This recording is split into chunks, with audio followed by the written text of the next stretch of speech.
We have a lot of objections against Christianity today. Two of the main ones at the moment are the immoral command of God to Joshua to destroy the Canaanites and the permitting of slavery and punishment of slaves in the Torah. How would you address these objections?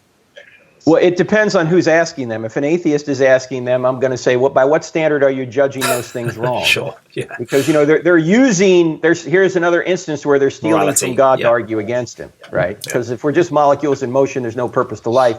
Killing the Canaanites or slavery or any of these things isn't wrong. It's just survival of the fittest, But it is a good question for an atheist to ask a Christian. Okay, I might not have a standard of justice and love, but you do, and you're saying your God is a God who is just and loving, and he does these things. How can that be so?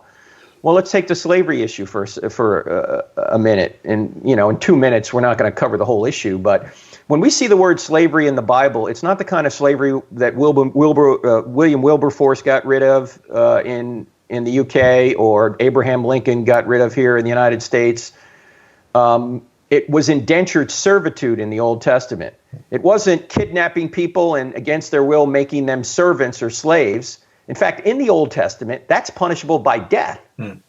Kidnapping is punishable by death. Yeah, you're right. Yeah. And in the New Testament, it's also prohibited. So if we were applying either the Old or the New Testament to the kind of slavery that the New World had, 150, 200 years ago, we would have either executed the slave traders or imprisoned them rather than supporting them. Sure. So the slavery in the Bible is not the kind of slavery that we had here. It was indentured servitude, and it wasn't race-based. It was people who were in debt and wanted to work off their debt and have a roof over their head and meals every day. They would put themselves as a servant into a household in order to have those kinds of benefits.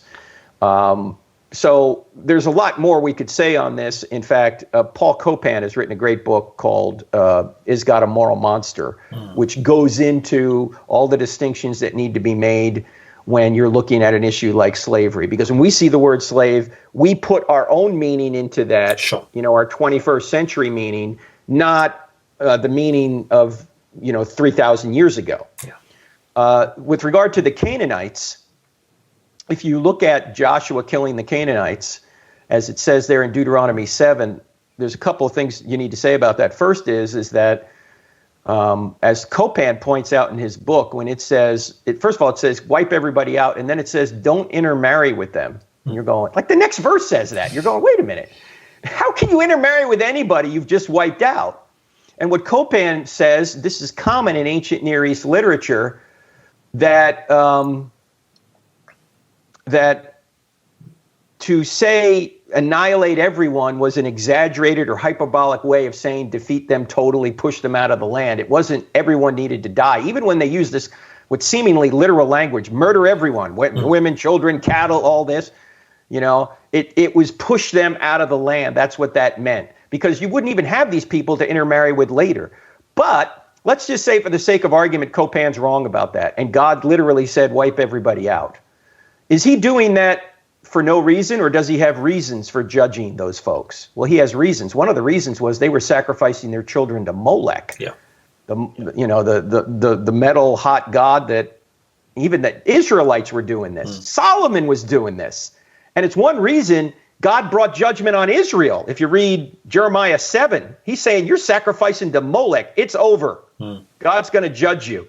So I always ask atheists, why is it that whenever I go to a college campus, you complain that there's too much evil in the world, and yet now you're complaining when God stops evil in the Old Testament?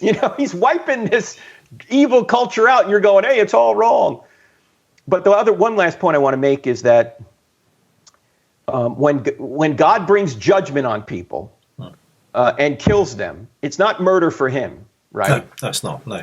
Yeah, God doesn't murder anyone. No. When we die, God just moves us from this life to the next life. Yeah. If Christianity is true, people don't die; they just change location. That's true. Right? Yeah. They go from this life to the next. It's up to God when that happens. Whether we're 82 or 2 years old, that's up to Him. Also, if you notice, this wasn't genocide because it was really judgment, because God ordered the same thing on the Israelites. If you look at the golden calf, He says, wipe out all those people that worship the golden calf. It wasn't wipe them all out because they're Israelites. Wipe them out because they sinned. And in the theocratic society of ancient Israel, that was a capital offense. Yeah. And of course, the Old Testament is a theocracy. It's not meant to be the ideal for all time. There's a new covenant. And the writer of Hebrews says the old covenant is obsolete, Hebrews 8:13. All that has passed away anyway. But I think we just need the right context to understand these passages. And the best book, as I say on this, is God a Moral Monster by Paul Copan. And I have it right here on my shelf somewhere. In fact, I just had Paul on my podcast just a couple of weeks ago. Okay. And he does, here it is right here, this book right here. Right. Is God a Moral Monster? So if you don't have this book, you need to get it, because Paul goes through many of the Old Testament issues right here. That's great. And also, God gave the Canaanites 400 years to repent. He did. 400 years to get right, to stop doing what they were doing. So, God isn't quick to judge. No, you're absolutely right. He's long-suffering, so to speak, and I'm just worried that our societies are ultimately going to get judged because we keep killing our children on the altar of convenience. Yeah. And that's exactly what was going on in Old Testament Israel, and God eventually judged it in 586 BC. Times change, but people don't. That's right. Mm-hmm.